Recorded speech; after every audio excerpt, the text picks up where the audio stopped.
যে লোকের অন্তরে পরিপূর্ণ আল্লাহ পাকের ভয় আছে, আমার ভিতরে আসতেছে না, আমার ভিতরে আল্লাহ পাকের 100% ভয় আসতেছে না, বলে যার ভিতরে আছে, যার কাছে আছে, তার কাছে আমাকে যাই, তার কাছে কি করতে হবে?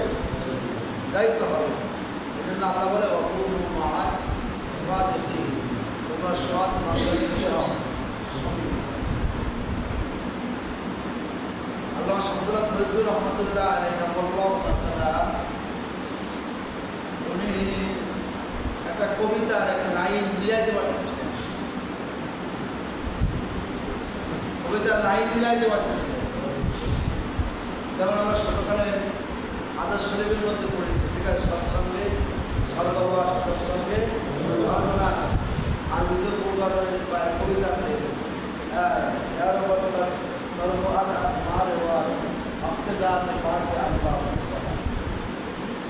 উনি সম্পদ উনি রঙ্গটা কেমন উনি মিলাইতে পারতেছিলেন, ঠিক আছে।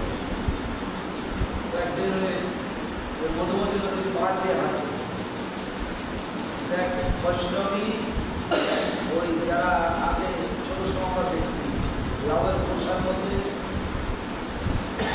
ধূপগুড়ি বাজাইত, তারা লাগাইতো না। এই বৈষ্ণবী শামসুল্লাহ ফরিদপুর রহমতুল্লাহ আলাইহি দেখে শুরু করতেন, সঙ্গ গুণে রঙ্গ ধরে, সঙ্গ গুণে বলে সঙ্গ গুণে রঙ্গ ধরে, সঙ্গ গুণে রঙ্গ ধরে।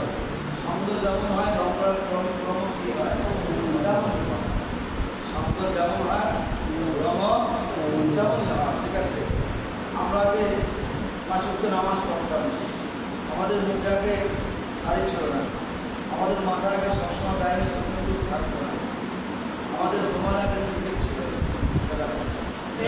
আমরা আগে লাম্বা চৌকা পড়তাম, আমরা আগে 5 ওয়াক্ত নামাজ জামাতে আদায় করতাম, আমরা আগে মিসওয়াক করতাম, আমরা আগে নাকুল করতাম।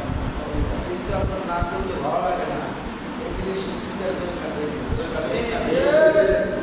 এগুলি শিক্ষিত একজনের কাছে সংগ্রহ যেমন হয়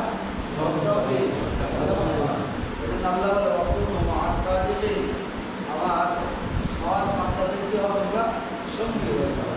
তার সৎ মাত্রার রং যেমন হবে তোমার রংটাও কি হবে, তোমার রংটা এদিকে চান সবাই, সবাই দেখে যান মাথা নিচে করে মুরগি করে অল্প বয়সের কথা হবে, ঠিক আছে। সঙ্গটা যেমন হবে তার রংটাও কি হবে, তেমন হবে, ঠিক আছে। আমি আগে আমার নিবাস ছিল না, সুন্নাতের মহব্বত ছিল না, আমার পাখির মহব্বত ছিল না, আমার দস্তরখানের মহব্বত ছিল না, আমার সিগিরের মহব্বত ছিল না, আমার নিসাবের মহব্বত ছিল না, আমার ইশরাকের মহব্বত ছিল না, আমার তাহাজ্জুদের মহব্বত ছিল না, আমার আওয়ামিনের মহব্বত ছিল না, আমার চাষের মহব্বত ছিল না, আমার সন্তান করে সিগিরের মহব্বত ছিল না, আমার ফজর করে মসজিদে কোনায় বসে সওয়াব আদায় করার মহব্বত কি ছিল না। একজনকার লোকের কাছে যাইয়া আমার কি মহব্বত দিলি পয়দা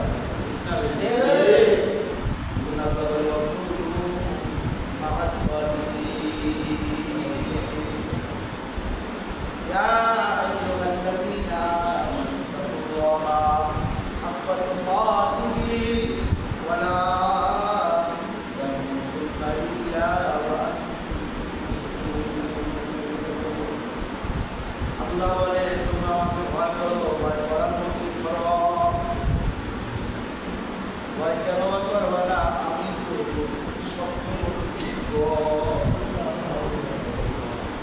বলে এই ভয়টা কার কাছে গিয়ে শিখব, বলে যার ভিতরে 100% ভয় আছে, যার ভিতরে মওলা পাকের 100% ভয় আছে, চোখের জ্ঞান করে না, জবানের জ্ঞান করে না, হাতের জ্ঞান করে না।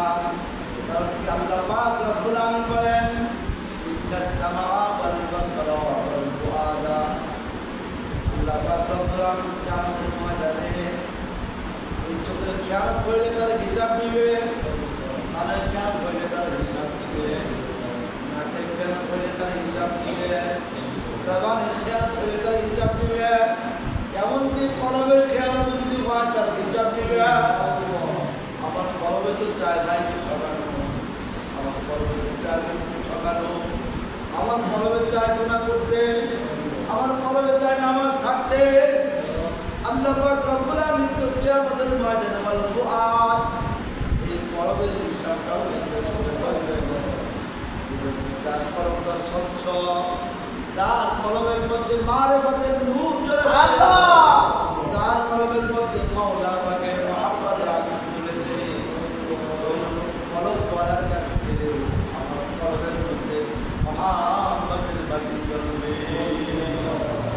এজন্য আল্লাহ বলে ইয়া আইয়ুহাল্লাযীনা আমানু তাকুল্লাহ হাক্কা তুকাতি, বান্দা আমাকে ভয় করো, ভয় করার মতো করো, আমাকে ভয় করো, ভয় করার মতো করো, আমাকে ভয় করো, করার মতো করো। বলে তার কাছে গেলে আমার শিখতে পারবো যার ভিতরে 100% আল্লাহর ভয় আছে, তার কাছে গেলে আমার ভিতরে ওই ভয়টা ঢুকবে। রশিদ আহমদ গঙ্গোহী